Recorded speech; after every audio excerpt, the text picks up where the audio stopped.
हम्म। हरे कृष्णा। आप सभी का इस कार्यक्रम में स्वागत है। हम अ, शुरुआती में प्रणाम से शुरुआत करेंगे। ओम ज्ञानतिमिरन्धस्य ज्ञानाञ्जलाशलाकया चक्षुरुन्मिलितं येन तस्मै श्रीगुरुवे नमः। श्रीचैतन्यमनोभीष्टं स्थापितं येन भूतले स्वयं रूप कदा मह्यं ददाति स्वपदान्तिकम्। नमो विष्णुपदाय कृष्णपृष्ठाय भूतले श्रीमते भक्तिवेदांत स्वामी निति नामिने। नमस्ते सरस्वती देवे गौरवाणी प्रचारिणे निर्विशेष शून्यवादी पाश्चात्य देश तारिणे। जय श्री कृष्ण चैतन्य प्रभु नित्यानंद श्री अद्वैत गदाधर शिवासादि गौर भक्त वृंद। हरे कृष्णा कृष्णा कृष्णा हरे हरे, हरे राम राम राम हरे हरे।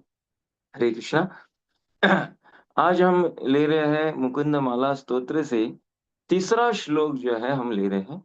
पिछली बार हमने चर्चा की थी पहले श्लोक पे, और पहले श्लोक में हमने देखा था कि कैसे कुलशेखर आलवार जी है जिसने ये प्रार्थना लिखी है, मुकुंद माला स्तोत्र लिखी है, 53 श्लोका है।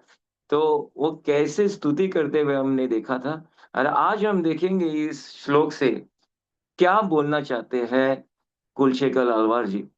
तो श्लोक ऐसा है।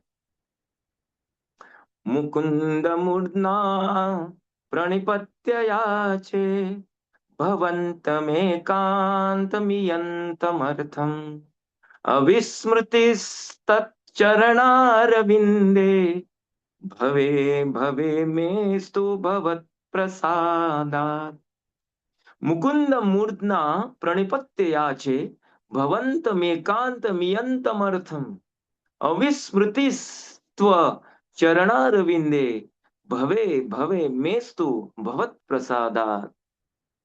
तो पहले बोल रहे हैं मुकुंद, जैसे पहले श्लोक में बोल रहे थे श्रीवल्लभेति, जिसको लक्ष्मी जी, जिसको लक्ष्मी जिसको भगवान जो है लक्ष्मी जी को प्रिय है।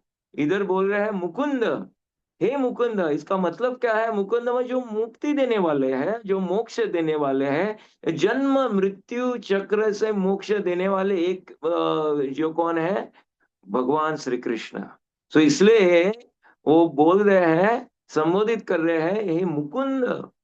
पहले ही बोल रहे हैं मूर्तना, मूर मूर्नाग्न, मूर्नाग्न मतलब क्या है?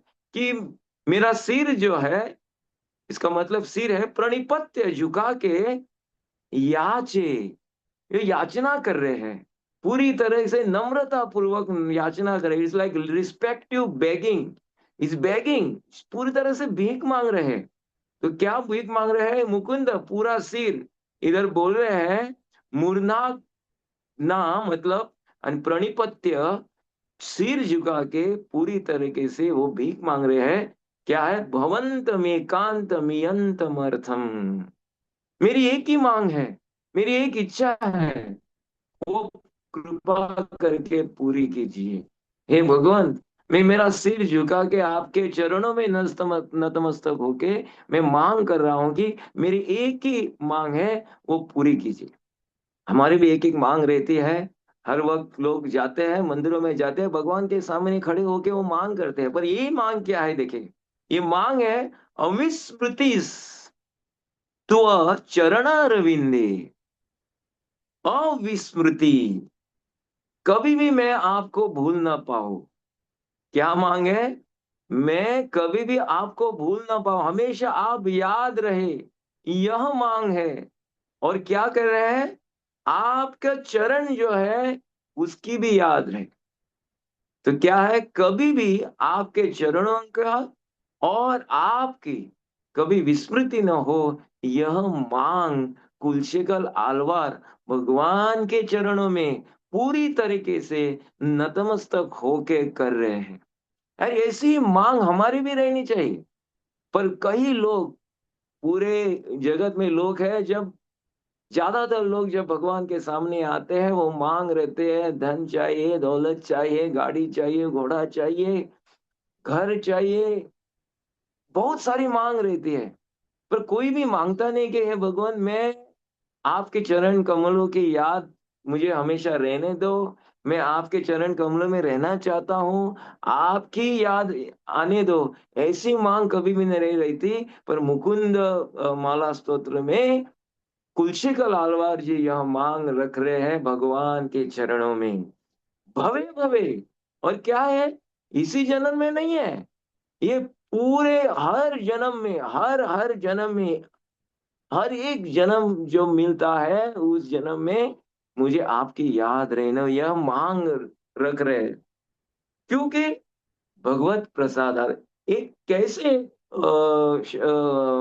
पॉसिबल है, भगवान की कृपा से।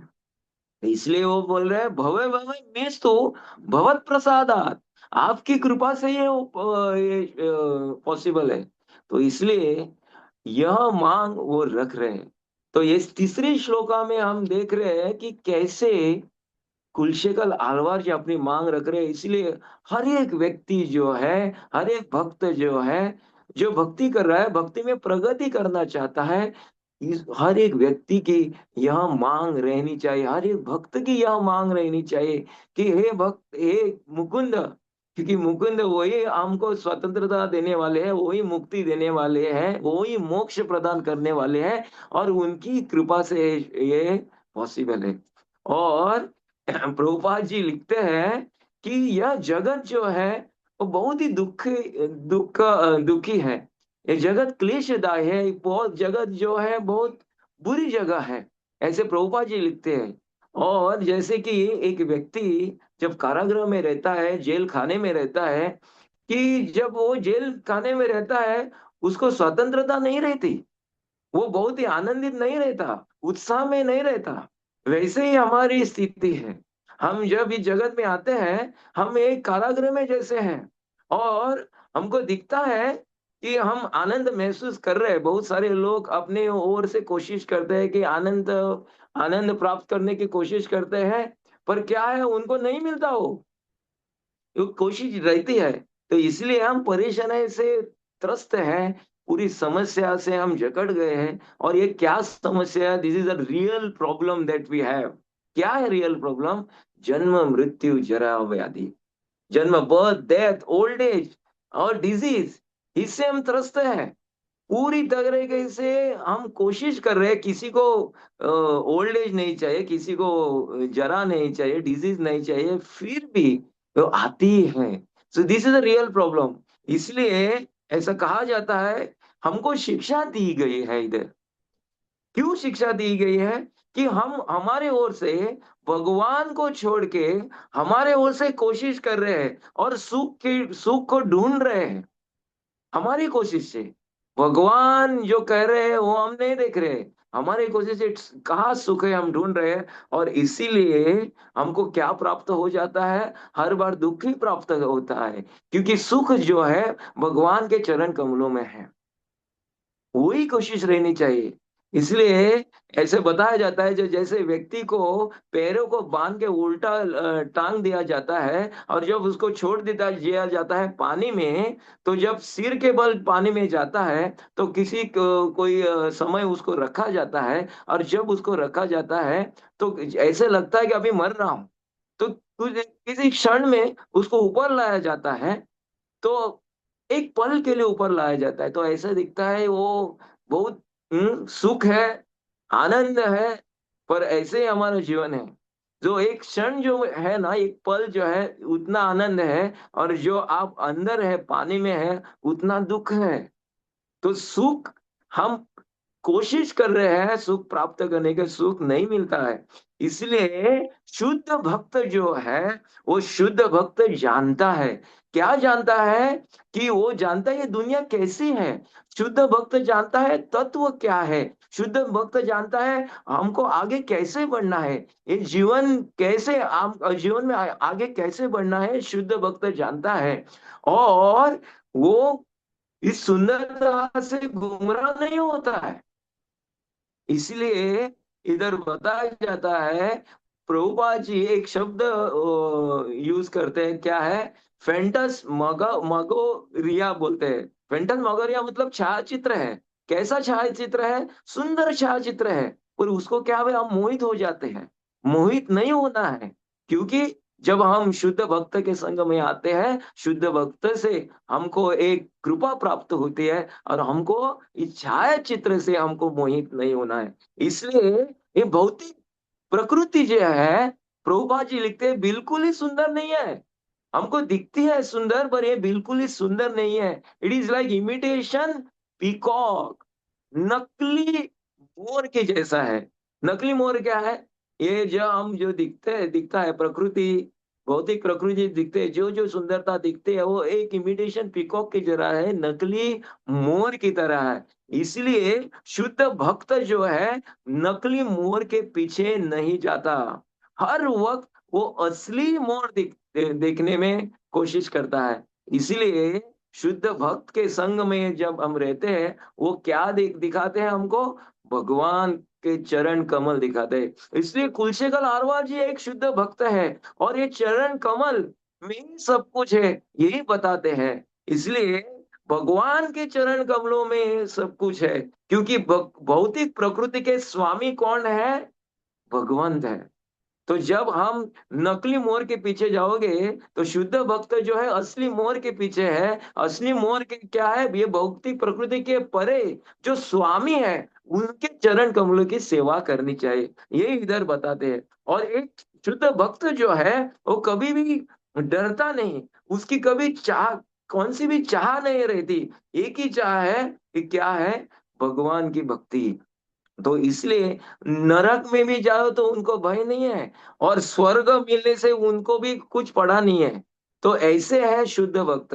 तो आप स्वर्ग मिलो और आपको नरक भी मिले, तो उस पे ध्यान नहीं रहता। उनका ध्यान एक ही रहती है, उनकी कोशिश एक ही रहती है, भगवान के चरण कमल का सेवा करना। इसलिए धन की मांग नहीं, अनुयायी की मांग नहीं, सुंदरता की मांग नहीं है, नकली मोर के भी पीछे नहीं रहते। इसलिए रघुनाथ दास गोस्वामी जो है, जब चैतन्य महाप्रभु से मिलते हैं पानीहाट में, जो 40 मील दूर है कलकत्ता से, वो बोलते हैं मैं इस भौतिक जगत से नाता तोड़ना चाहता हूँ, और आपके संग में रहना चाहता हूँ। तभी चैतन्य महाप्रभु उनको बताते हैं, ऐसा मत करो, इस भौतिक प्रकृति में रहो, और इधर रह के आप भगवान भक्ति करो, और सबको प्रचार और प्रसार करो। यही बताते हैं चैतन्य महाप्रभु। ऐसे कि ये भव सागर जो है, उसको पार करने की हम में शक्ति नहीं है।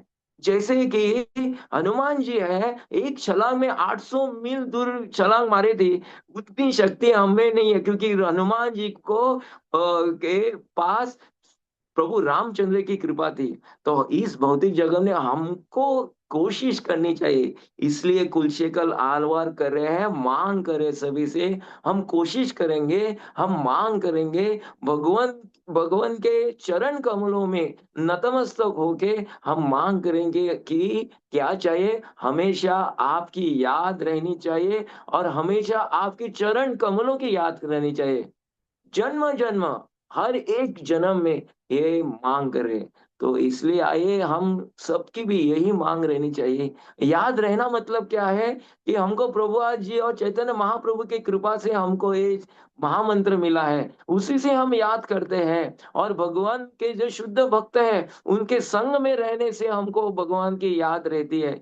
इसलिए शुद्ध भक्तों का संग करना चाहिए, और इनाम में हम भगवान का संग करना चाहिए। जब हम करेंगे, तो हमेशा भगवान याद रहेंगे, हमेशा भगवान के चरण कमल याद रहेंगे। और सेवा देनी चाहिए, हर वक्त हम सेवा करने में तत्पर रहना चाहिए। तो इसलिए सबकी मांग, मैं सभी से निवेदन करता हूँ, सबकी हमारी मांग जब भी हम भगवान के सामने रहे, तो यही मांग रहनी चाहिए। जैसे कि पहले श्लोक में देखा था कि कैसे ये स्तुति करते हैं, कुलशेखर आरवार, स्तुति करने से उत्साह बढ़ता है। उत्साह बढ़ने से कैसे कैसे उत्साह बढ़ता है? प्रेम का आदान प्रदान से। जब प्रेम बढ़ता है तो उत्साह बढ़ता है, उत्साह बढ़ता है तो आप स्तुति करते हो, स्तुति करते हो तो उत्साह बढ़ता है। तो आपको स्तुति करनी जारी रखनी चाहिए, उत्साह बढ़ाते रहना चाहिए, और भगवान नाम जो है, प्रेम जो है, आदान प्रदान रहना चाहिए। तो आइए हम जो कुलशेखर आलवार जी ने, एक शुद्ध भक्त ने, जो जिसको महाजन में कहा जाए, उन्होंने बताया, उसके पदक्रमण करने की कोशिश करें। और सभी से निवेदन है, यही हमारी मांग रहनी चाहिए। हरे कृष्णा।